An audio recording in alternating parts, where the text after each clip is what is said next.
오늘은 역대하 18장 전체를 살펴보면서 죄에 대하여 회개하지 않는 자가 받는 심판에 대해서 제목을 삼고 좀 오늘 나누고자 합니다. 회개는 정말로 복된 길입니다. 회개는 자기 자신을 빨리 인정하는 거거든요. 빨리 인정할 때 평화를 누리게 됩니다. 저도 오늘 실수한 게 있었는데 빨리 인정해가지고 가정의 평화를 누리게 되었습니다. 하나님 앞에서도 마찬가지예요. 근데 사람의 본성은 회개하는 거를 참 좋아하지 않습니다. 왜 그러냐면 마치 회개를 하게 되면 자신이 낮아진다고 생각하는 때문에 그런 거예요. 그래서 끝까지 자신이 잘못 없음을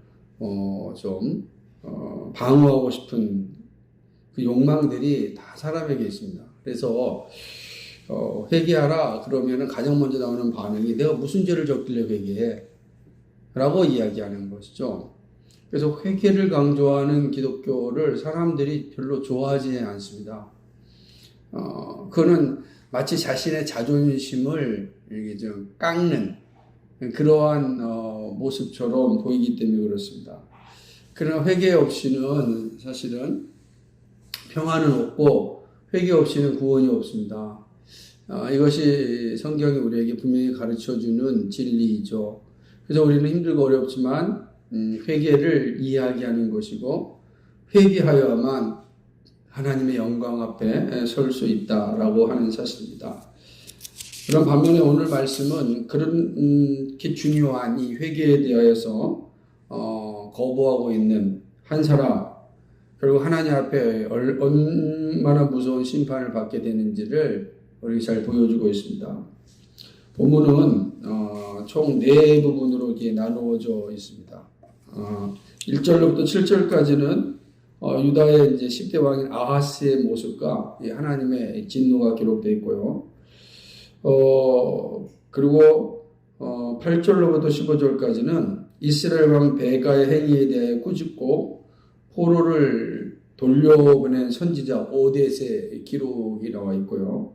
16절과 21절은 위기 가운데 하나님을 찾지 않고 세상을 의지하고 있는 여전히 악한 왕 아하스의 모습을 기록하고 있습니다. 22절, 27절까지는 끝까지 우상을 섬기면서 더 범죄한 아하스와 그 마지막에 대한 기록이 담겨져 있는 겁니다. 그래서 아하스는 처음부터 끝까지 악을 행하는 자였다.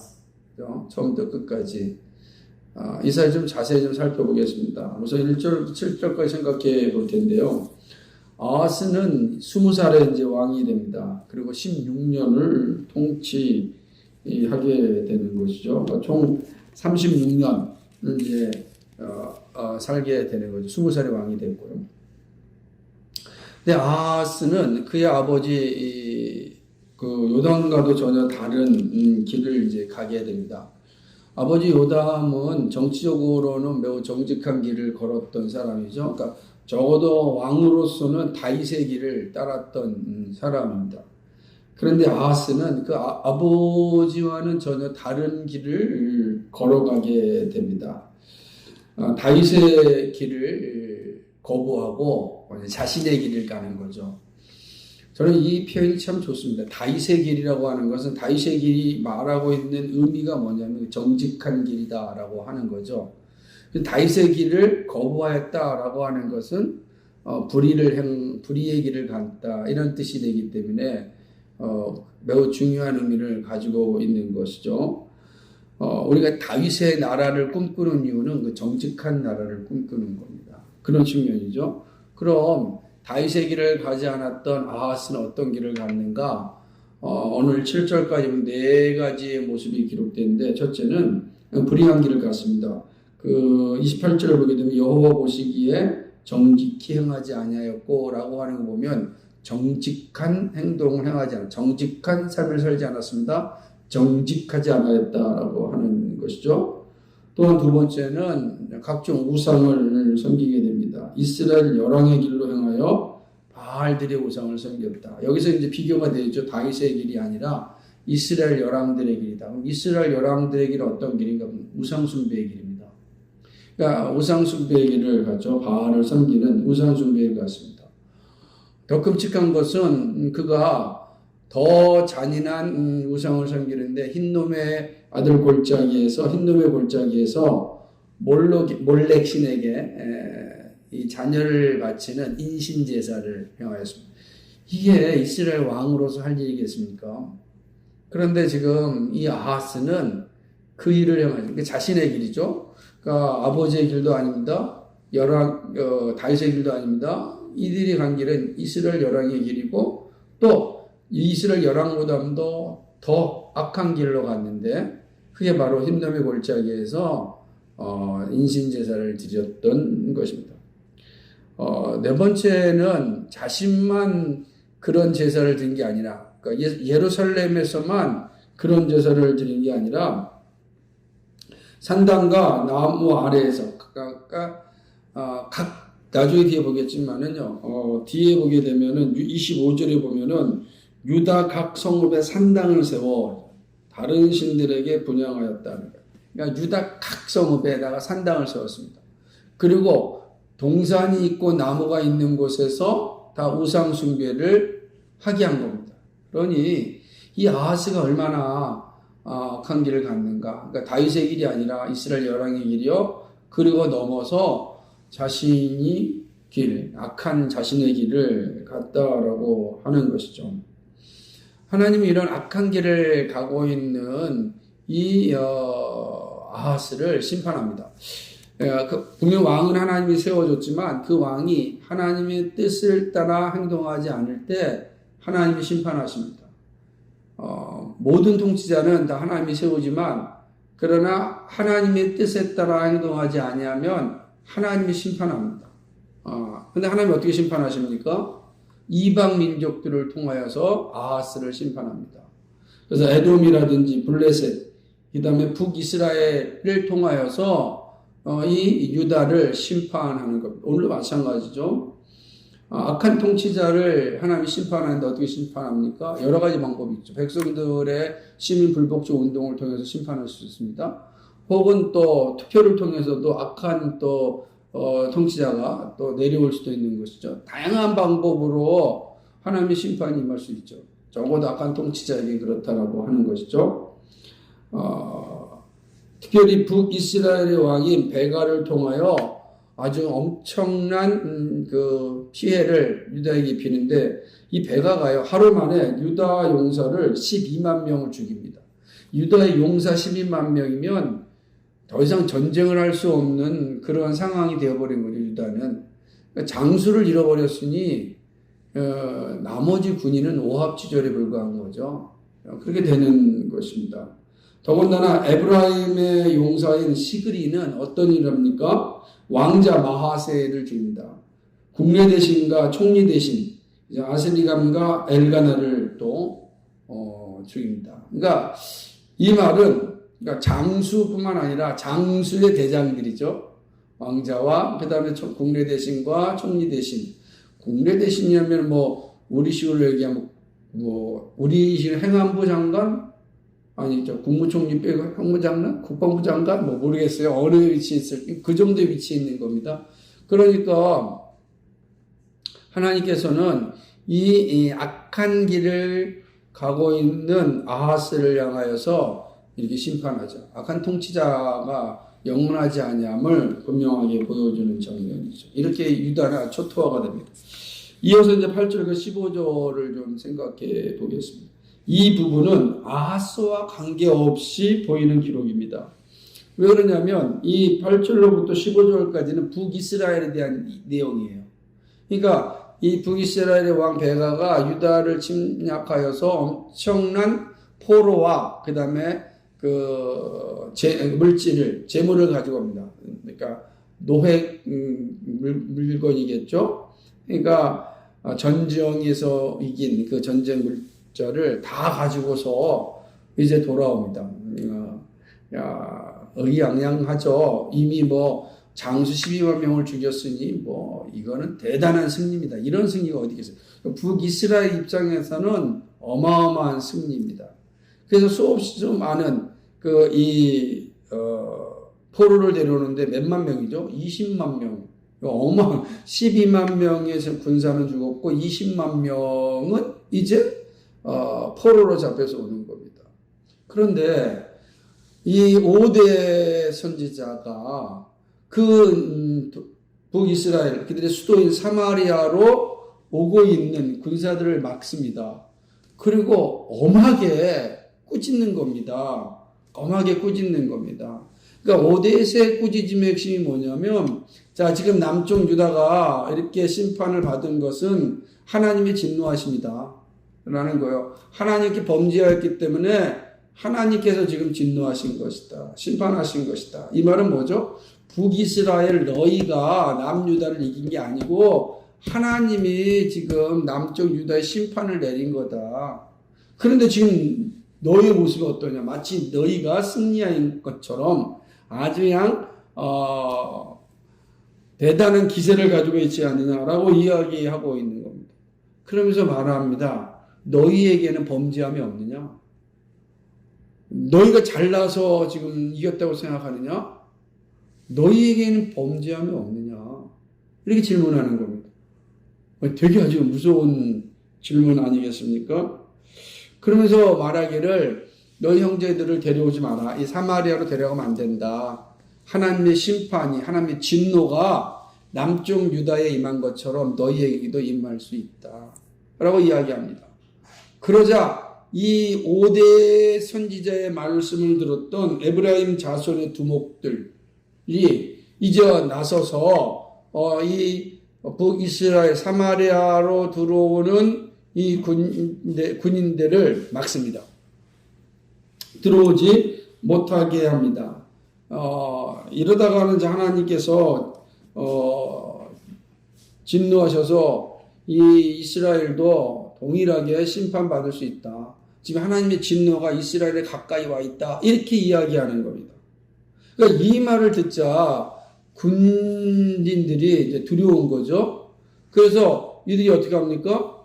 포로들에게 다시금 물질을 빼앗은 재물들을 돌려주고 옷을 벗겨져 있는 사람들은 옷을 주고 먹을 것이 없는 사람은 먹을 것을 줍니다. 그리고 여리고에서 다 돌려보내는 거예요. 그리고 다시 돌려보내고 본인들은 사마리아로 갑니다. 그러니까 예루살렘 내려와서 다시 사마리아로 이제 올라가고 그런 모습이 이제 기록되어져 있는 것입니다. 15절 보니까 이제 그들이 사마리아 돌아간 모습이 보여주고 있죠. 이 모습은 유다의 멸망과 구원이 사실 하나님의 손에 있다라는 사실을 아주 보여주는 거죠. 20만 명이 산 것이 바로 하나님의 자비하심 아닙니까? 그러니까 그걸 정확히 보여주는 거예요. 그러니까 남쪽 유다와 북쪽 이스라엘에게 하나님의 손이 생과 사의 결정권이 있다라고 하는 거예요. 그러면 아하스가 이 장면을 보았다고 한다면 누구한테 달려가야 되겠습니까? 하나님한테 달려가야 되지 않겠어요? 하나님, 잘못했습니다. 하나님의 일하심에 제가 정말 큰 죄를 범하였습니다. 해야 될 거 아닙니까? 그런데 놀라운 것은 아하스는 그러지 않습니다. 16절에 보니까 이렇게 시작하죠. 그때에 아하스 왕이 아수르 왕에게 보내어 도와주기를 구하였으니 누구한테 가야 돼요? 하나님께 가야 됩니다. 누구한테 갔습니까? 아수르 왕에 간 거죠. 당시 아수르는 이제 바벨론이 등장하기 전에 고대 근동의 맹주였습니다. 그죠? 그 맹주는 이제 이집트와 아수리아 두 군대인데 이제 아수르가 먼저 이제 나중에 북이스라엘을 점령하거든요. 그러니까 그 전에 이 아수르가 엄청난 군사력을 가지고 있고 고대 근동의 맹주였으니까 그들에게 이제 요청하는 겁니다. 좀 도와주십시오. 그죠? 이제 16절, 21절 내용을 살펴보는 겁니다. 그러니까 참 어리석음이죠. 그러니까 이 장면을 볼 때 아하스가 하나님을 얼마나 불신하고 있는지를 아주 잘 보여주고 있는 것입니다. 하나님께 구하여야 할 왕이 언약 백성의 왕이 이 이방인의 권력자에게 빌붙는 거죠. 여러분 이런 장면들은 잘 보십시오. 우리가 언제 하나님께 간구하고 구하고 있는가. 정말 이 장면이 참 우리가 중요한 모습을 보여주고 있는 것입니다. 결국 이 아하스는 아수르에게 얘기해서 에돔과 블레셋의 침략으로 우리 유다가 어려움을 겪고 있으니 좀 와서 도와달라라고 요청하는 것입니다. 근데 이미 살펴봤던 것처럼 유다의 위기는 하나님의 심판이지 않았습니까? 근데 아하스는 이 사실을 인식하지 않았던 것입니다. 놀라운 사실이 일어납니다. 분명히 지금 이 아하스가 아스리아 왕에게 요청을 했는데 아스리아 왕 이 디글랏 빌레셀은 유다를 돕지 않고 오히려 예루살렘을 포위합니다. 포위하고 마는 것입니다. 이 깜짝 놀란 아하스가 어떤 일을 하냐면 성전과 왕궁과 그리고 신하들의 집에 있는 재물들을 전부 모아가지고서 이 아스르 왕에게 바칩니다. 그러면 혹시라도 도와줄 줄 알았겠죠. 그런데 이 아스르 왕은 받을 건 다 받고 돕지는 않습니다. 어떤 효과도 없는 것입니다.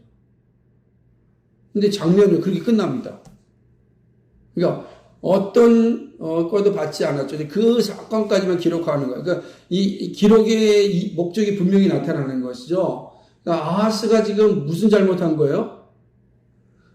제대로 번지수를 찾지 못한 거죠. 하나님께 가야 되는데 아수르한테 간 거야. 눈에 보이는 것에 현혹당한 거죠. 그 장면을 보여주는 겁니다. 그런 뒤에 이제 22절과 27절은 아하스에 대한 전반적인 평가를 이제 기록하고 있는 것입니다. 아하스의 전반적인 평가가 22절에 나타난다. 한번 읽어볼까요? 시작. 이 아하스 왕이 공고할 때에 더욱 여호와께 범죄하여. 그러니까 공고할 때가 위기 상황이거든요. 위기 상황일 때 이가 한 일이 뭐냐? 하나님께 범죄했어. 어떤 범죄입니까? 아까 보였던 것처럼 아수르 왕한테 가는 거죠. 하나님을 의지하지 않는 겁니다. 근데 아수르 왕한테 갔다는 표현이 어떻게 나왔냐면은 23절에 보면은 자기를 친 다메섹 신들에게 제사하였고 아람 열왕의 신들이 저희를 도왔으니 나도 그 신에게 제사하여 나를 돕게 하리라 하는 거죠. 그러니까 이게 블레셋 다메섹 신들 자기를 친 그러니까 이 유다를 침략하였던 다메섹의 신들에게 제사하였어요. 그리고 뭡니까? 아람 열왕의 신들. 이게 말이 되는 일입니까? 근데 이 말이요, 종종 느껴지는 게 뭐냐면, 점집 찾아가는 그리스도인들이죠. 그죠? 이게 똑같은 거예요. 네?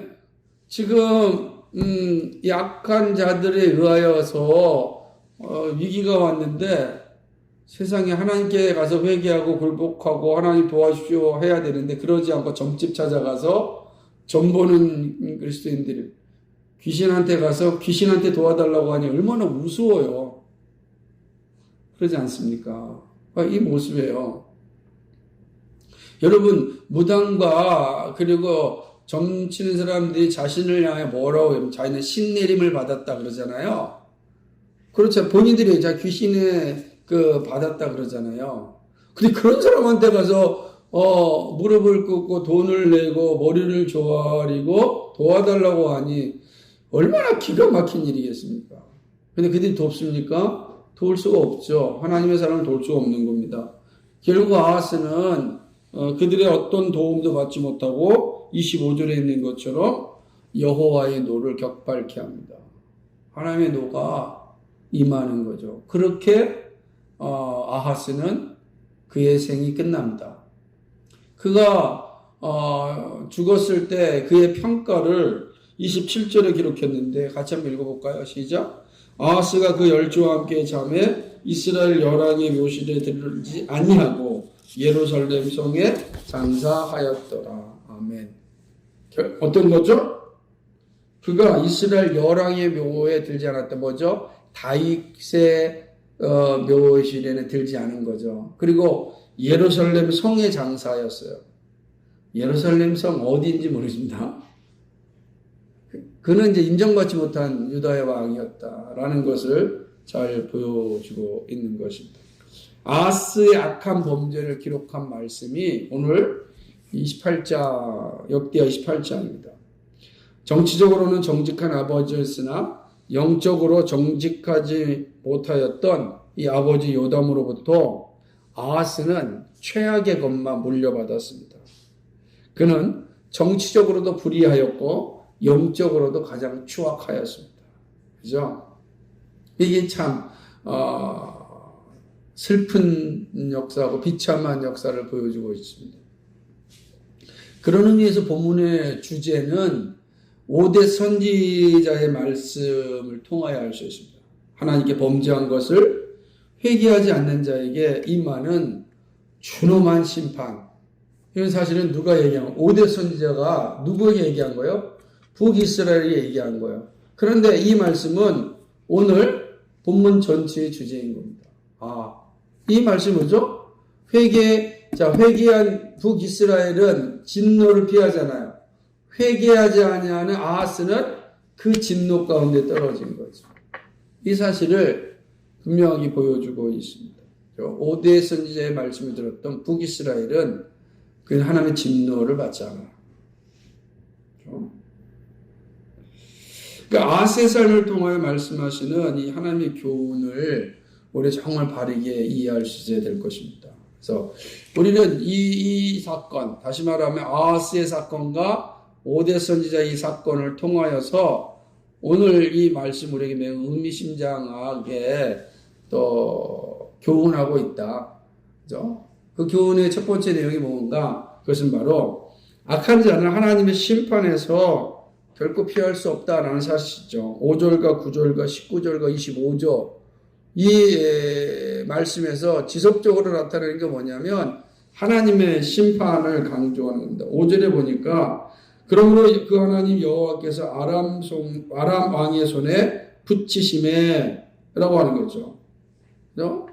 다음에 그 다음에 또 뭐죠?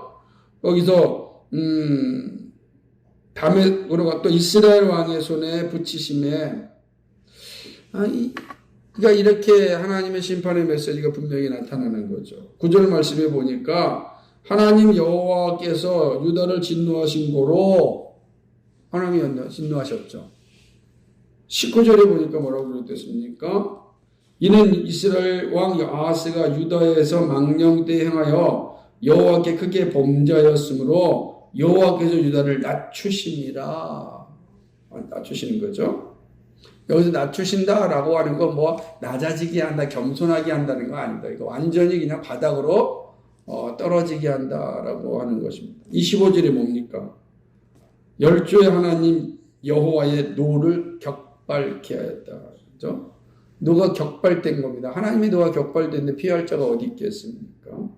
악한 자를 향한 하나님의 심판은 정직하게 집행됩니다. 공의롭게 진행되어서 누구도 항소하지 못하는 것이죠. 이 아하스의 악행은 참으로 끔찍합니다. 언약 백성의 지도자라고는 볼 수 없는 거죠. 하나님은 이런 악행을 일삼는 아하스를 심판하셨습니다. 이방의 나라를 통하여 공의를 행하셨습니다. 사실 이것은 정신을 차리라는 하나님의 경고이기도 합니다. 그런데 아하스는 그 경고를 계속해서 무시하죠. 여전히 망령된 일하고 더욱더 하나님께 범죄하는 거죠. 그러니까 악의 연속성과 이 확장성, 이 악의 경향성과 확장성을 잘 보여주는 거죠. 결국 하나님의 심판의 자리에서 피하여 갈 수가 없는 거죠. 그렇죠?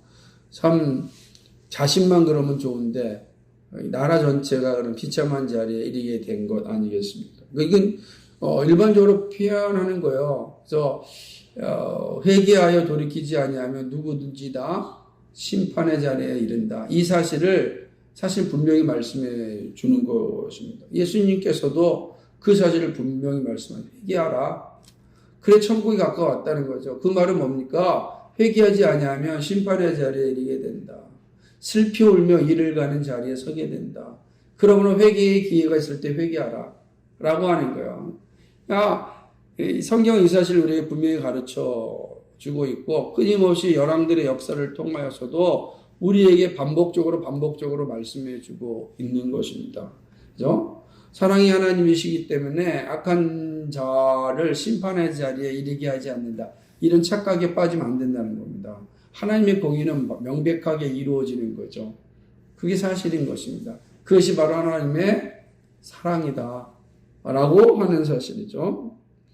두 번째는 이 악한 자는 영적인 반면교사다라고 하는 거죠. 우리가 10절과 11절과 13절에서 우리는 이 사실을 잘 살펴볼 수 있습니다. 5대 선지자는 이 유다 심판을 통하여서 뭐라고 이야기합니까? 저는 10절 말씀에 참 의미심장한데요. 이제 너희와 또 유다와 예루살렘 백성들을 압지하여 노예를 삼고자 생각하는도다. 너희는 너희 하나님 여호와께 범죄함이 없느냐? 라고 하는 거예요.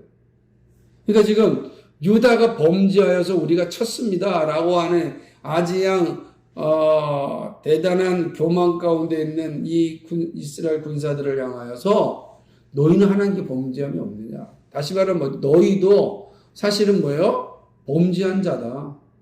범죄한 자다. 그래서 유다가 지금 받은 심판도 너희에게 그대로 임할 것이다. 뭐 하라는 거예요? 회개하라 라는 거죠. 회개해야 된다라고 하는 거예요. 그 얘기하는 것 아니겠습니까?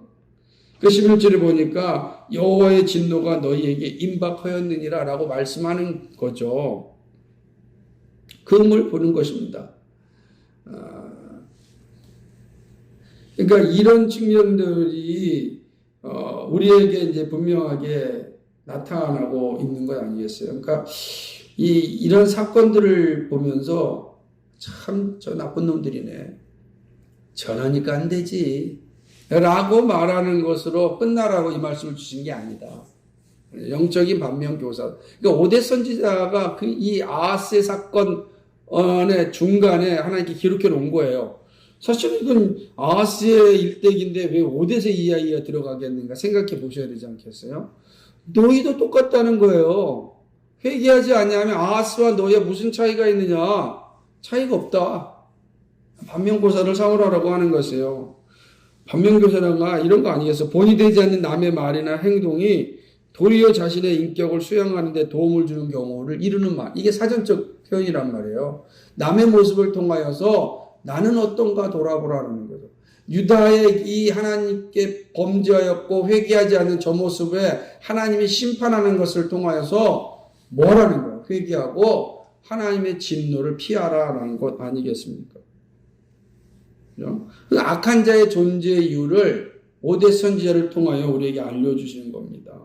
자신의 죄를 돌아보게 하는 것이죠.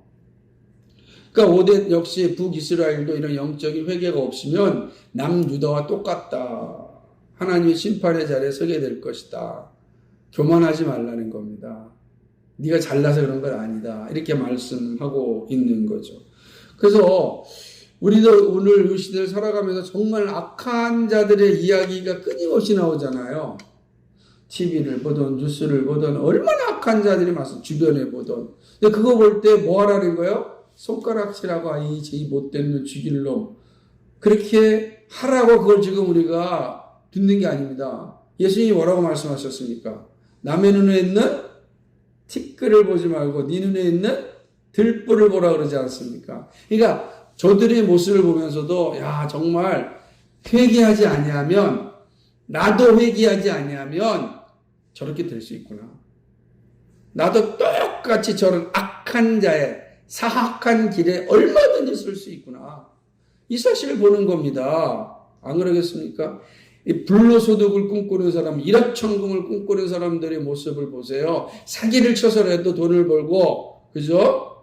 우리가 요즘 잘 쓰는 내로남불 하면서 살아가는 사람들 보세요. 자신의 자리는 지키지 않고 아주 그냥 세속적 욕망을 추구하기 위하여서 자신에게 주어진 그런 길들을 이용하는 자들을 보세요. 다 똑같은 내용 아니겠습니까? 우리 그런 거 보면서 나도 정신 차리지 않으면 저 길에 서 있을 것이다. 나도 반드시 그 악한 길에서 허우적거리며 살 것이다. 말씀하는 겁니다. 그 말하잖아요. 너희는 죄가 없느냐? 너는 여호와께 범죄함이 없느냐? 여러분은 어떻습니까? 사실 이 말씀은 오늘 우리에게 동일하게 주는 겁니다. 이 시대의 모습을 통하여서 우리에게 분명히 말씀, 너희는 어떠냐? 라고 하는 거죠. 나는 그와 같은 죄가 없는지 질문하고 회개하라고 하는 말씀입니다. 이 말씀은 우리에게 있는 악한 자, 이건 정말 영적인 반면교사다. 이 사실을 아주 분명하게 보여주는 것이 오대세기리시 오늘 본문의 기록이다라고 하는 겁니다. 마지막 세 번째는요. 날마다 믿음 고백이 없으면 누구라도 악한 자의 길에 가게 된다는 겁니다. 오늘 본문 6절과 16절과 22절이 이 사실을 잘 보여주고 있습니다. 6절을 보게 되면은 뭐라고 얘기합니까? 이는 그 열주의 하나님 여호와를 버렸습니다. 유다가 뭐 한 거예요?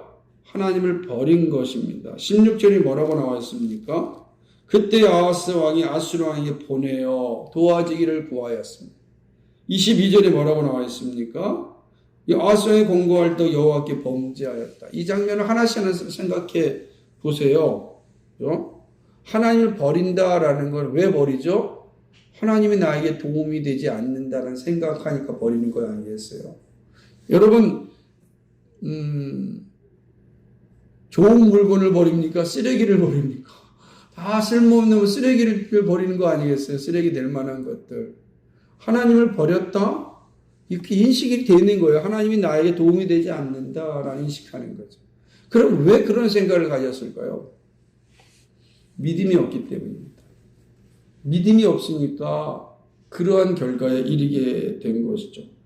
믿음 고백이 없으면요, 하나님을 버리게 됩니다. 하나님 없이도 살 수 있다는 그 자만감이 생겨나게 됩니다. 아하스는 하나님을 버렸습니다. 자, 하나님을 버리면 이제 무엇이 가장 중요하겠습니까? 하나님을 버리면 강자가 자기보다 센 사람이 이제 주인이 되겠죠. 자신보다 더 높은 권력을 가진 사람, 자신보다 더 높은 지식을 가진 사람, 그런 거예요. 그래서 하나님을 버리면, 하나님에 대한 믿음이 없으면 교회 안에서도 세상에 성공한 사람, 세상에서 좋은 지식을 쌓은 사람, 그죠? 좋은 대학을 가진 사람이 무슨 노릇해요? 우상 노릇하는 거예요. 우상 노릇. 그러니까 하나님께 나가 기도하고 물어보고 무릎 꿇고 행동하는 것이 아니라 세상에서 성공한 사람들의 방법, 세상에서 성공한 사람들의 경험, 세상에서 성공한 사람들의 지식만 추구하는 거예요.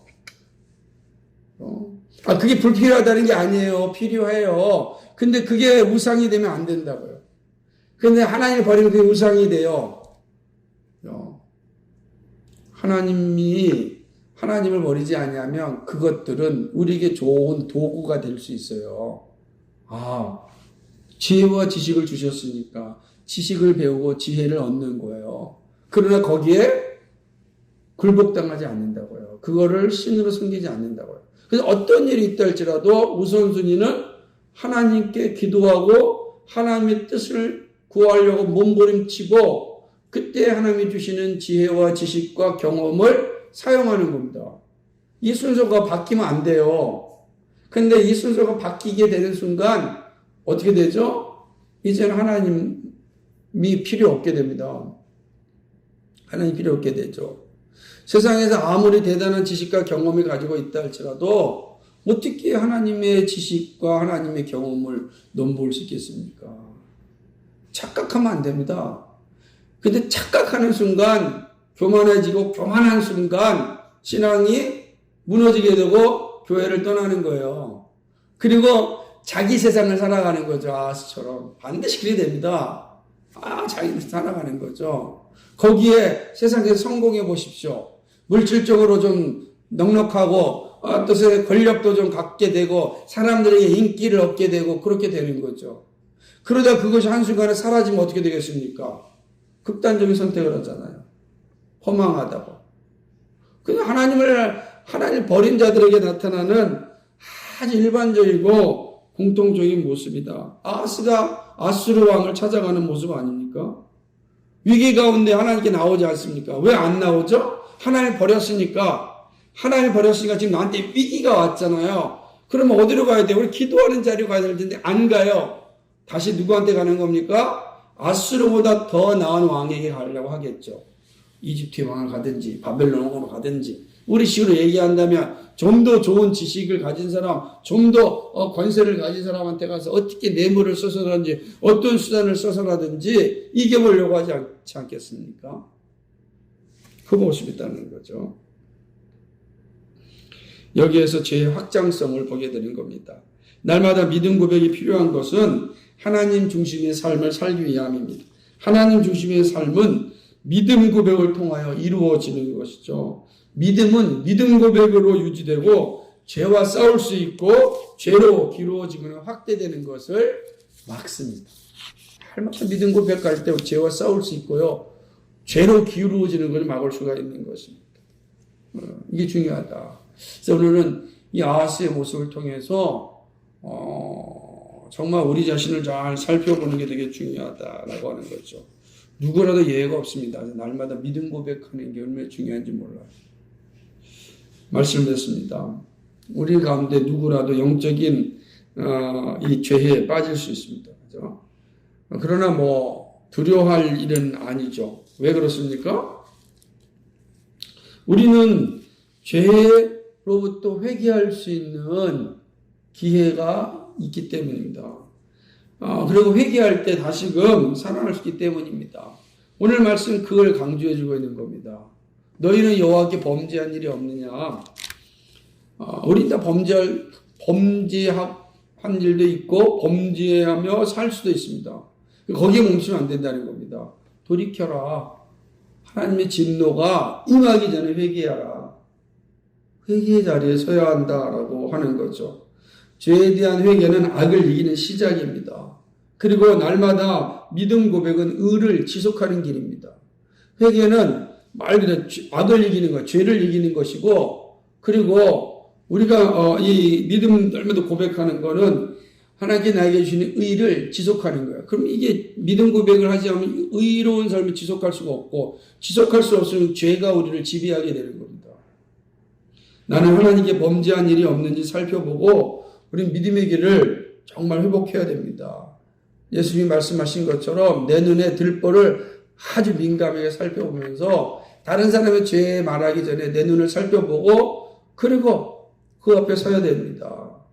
가정이 정말 그리스도의 말씀으로 충만한지 살펴보아야 됩니다.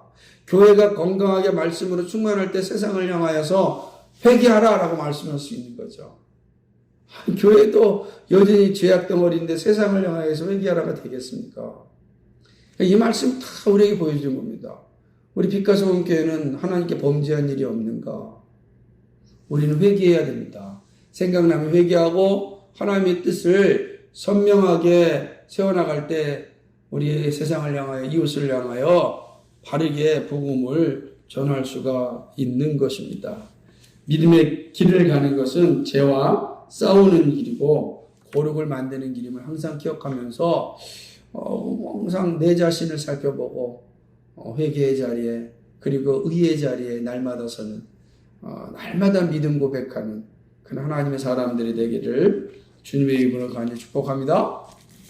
거룩하시고 자비하신 아버지 하나님, 오늘 저녁에도 이 진리의 말씀 함께 나누었습니다. 하나님 아버지, 오늘 이 아하스의 악한 모습을 통하여서 5대 선지자의 선포된 말씀을 통하여서 오늘 우리에게 들려주시는 하나님의 뜻을 살펴봅니다.